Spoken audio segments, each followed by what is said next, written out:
I went to Afghanistan with the Air Force during the war in Afghanistan. I went for 24 hours and nothing went according to plan.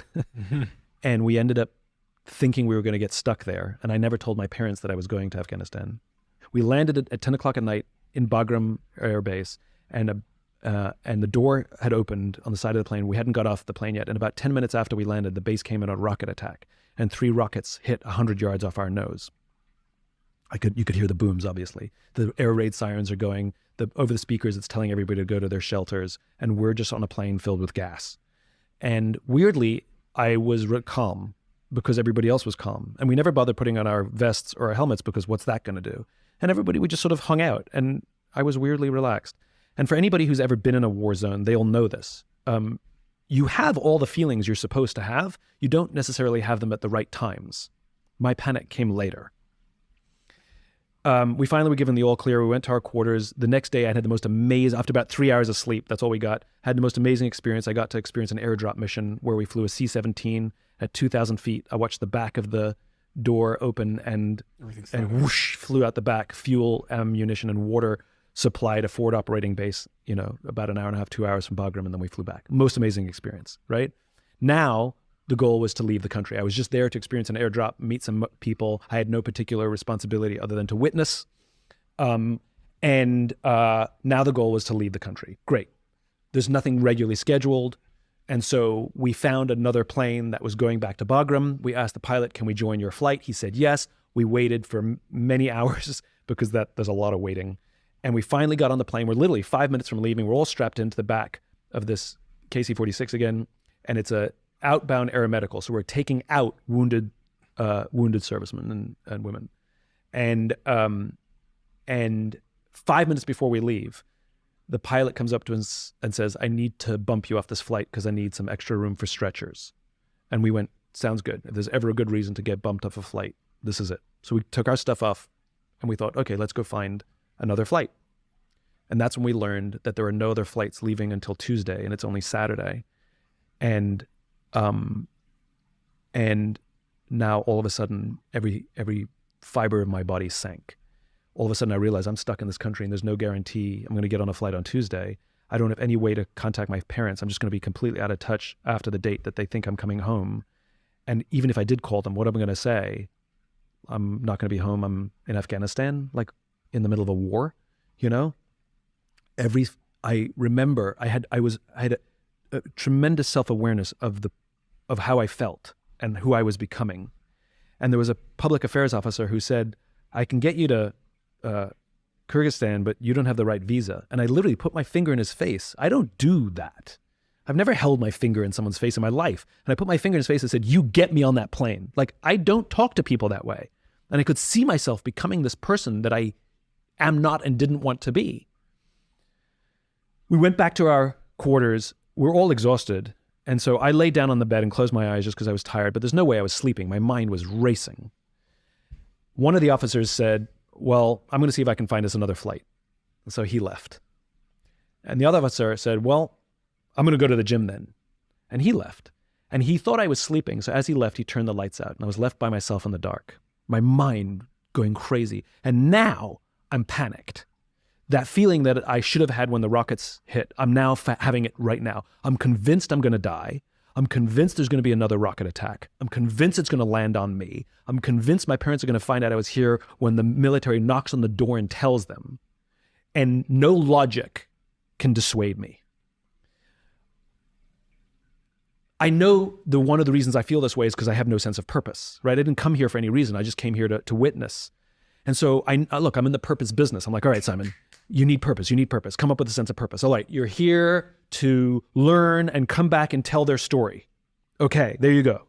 And it made me feel good for like 5 minutes. And then it disappeared and the panic and the paranoia came back in. And I went through this cycle multiple times trying to invent a purpose for myself. And then I finally realized I couldn't come up with anything and I gave up. And I lie in that bed resigned to the fact that I was stuck there without a sense of purpose. And I decided that if I was going to get stuck here, I might as well make myself useful, that I would volunteer, that I would speak to the troops that they wanted me to. I would carry boxes. I would sweep floors. I didn't care how menial the work. I just wanted to serve those who were serving others. And in that moment, I found unbelievable calm, even excitement to be there to serve those who serve others. As if it were a movie, the timing was extraordinary. Having just come to this remarkable insight, the door flies open. It's Major Throckmorton. He says, there's a flight that's been redirected. It's going to Ramstein. We can get on the plane if we leave now. They're not going to wait for us. We have to go. We have to go now. We have to go now. Where's Matt? I'm like, he's at the gym. We run to the gym. We get Matt off the treadmill. There's no time for him to shower. He puts his uniform back on. We grab all of our stuff and we run to the flight line to get on this plane. We get to the flight line. We can see the C-17 we're supposed to get on. It's right over there. We can see it. But the security stops us and won't let us onto the flight line. There's a fallen soldier ceremony happening somewhere on the base. And out of respect, everything stops. And so we sat on the curb and waited. And while we were sitting there, I told the guys what I had gone through lying in that bed. Mind you, I have no idea how long I was in that bed for. I could have been in there for 10 minutes. I could have been there for an hour. I don't want anybody to tell me either. I lost all concept of time. I sat there and told them what I had gone through, and I'd come to this remarkable insight that true purpose in life is to serve those who serve others. And I wept while I was sitting on that curb. And one of the things that a lot of people don't know about the military is crying is just fine. Finally, the security came up and we were able to walk to the aircraft. We boarded the plane. We would be the only 3 passengers aboard this aircraft. What I didn't know at the time is the reason this flight had been redirected is that we would be carrying the soldier for whom they just had the fallen soldier ceremony. We stood there and waited, and the army brought on the flag-draped casket. The soldiers put the casket right in the middle of the aircraft. They stood there and did a very slow 8-count salute. They turned, marched off the plane, and we could watch them hugging and crying as they walked out of sight. Our Air Force crew got to work and they strapped the casket down in the middle of the aircraft, and we got going. I've never had such an honor in my life, having just gone through this experience that I had on the ground, learning that true purpose is the opportunity to serve those who serve others, that I get to bring home somebody who knows a lot more about purpose than I ever will. We land at Ramstein, and we have one night at Ramstein before we come home. The final flight home is another C-17 back to Andrews Air Force Base. And this is an aeromedical evacuation. So it's what they call an AE mission. So the wounded. Some ambulatory, some not. And we get into the flight. This flight was a little more relaxed, and lots of nurses tending to the wounded. And in the back of the aircraft was a single gurney, a single Marine who was in what they call CCAT, which is an artificial coma. Very, very badly wounded, and he had 4 doctors attending to him personally. And I sort of avoided going to the back of the plane because it was uncomfortable. And I finally said, no, I gotta go. So I walked to the back of the plane to talk to the docs, and they walked me through his wounds. His buddy stepped on an IED and was killed, and he took the shrapnel. He had shrapnel in the chest, shrapnel in the eye, and he was in very bad shape. And the docs were telling me that the amount of new techniques that they were learning how to treat trauma, just because of the war in Iraq and Afghanistan, was slowly making its way into civilian hospitals. So even when they're wounded, they're still serving us, And the lead doc was a reservist who works in an ER in Austin. And had I not gone through what I had just gone through 24 hours before, I would never have asked him this question. But I did. I asked him, hey doc, you're a good guy. You work in an ER. You save lives for a living. That's your job. Do you have a different kind of feeling on these missions than you do back home? And he looked at me and he said, 90 to 95% of the people who come through an ER are either drunks or idiots. He says there's not a single drunk or idiot on this aircraft. He said the feeling that I get when I get to work these missions during my reserve hours is more powerful than any feeling I ever get when I'm working back home.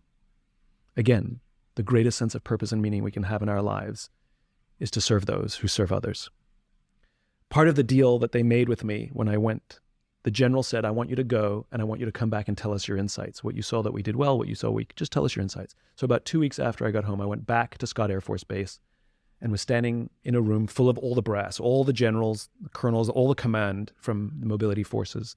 And they just wanted me to report on what I saw. And I went through everything. And I wasn't sure if I was going to tell them about bringing home this flag-draped casket. That was the emotions were very raw still. And I'm not sure I wanted to do it or could do it. And I remembered I was reporting on everything else that I saw and the people I met and the things that I thought were amazing. And I took a pause and I decided to tell the story. And now, the emotions are right on the surface. And I tell the whole story in even more detail that I'm telling you now. And I got to the point where I choked up and I couldn't continue. I couldn't tell the story anymore.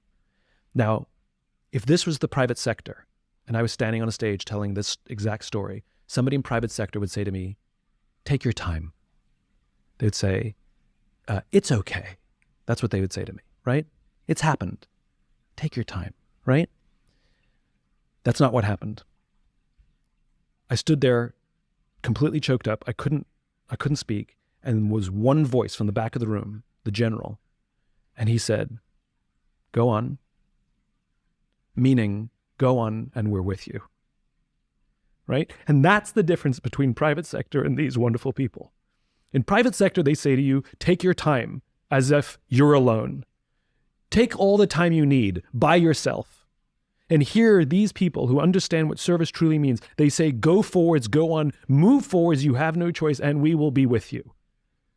And that's what I learned from them. When my friends are struggling, I don't say, take your time.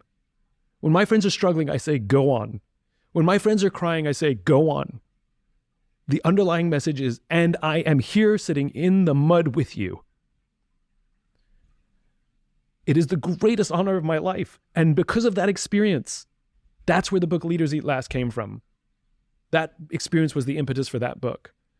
So when we talk about what the future looks like, I just want to live a life of service. I want to continue to serve those who serve others. And to meet people who live a life of service, I will do anything for them. I think there's an unwritten rule that when you meet someone who's devoted their life to serving those who serve others, that it is our responsibility to serve them. There's an unwritten rule. The reason I do so much pro bono stuff is because when I meet people who are on the side of good, on the side of service, I obey that unwritten agreement that I will be there for you and I will serve you and expect nothing in return. And if you want to bring it full circle back to relationships, when one person shows up in the relationship to serve you, you have the moral responsibility to serve them. Because to serve someone who serves others, they are serving you, which means we have to serve them. I live my life by that code.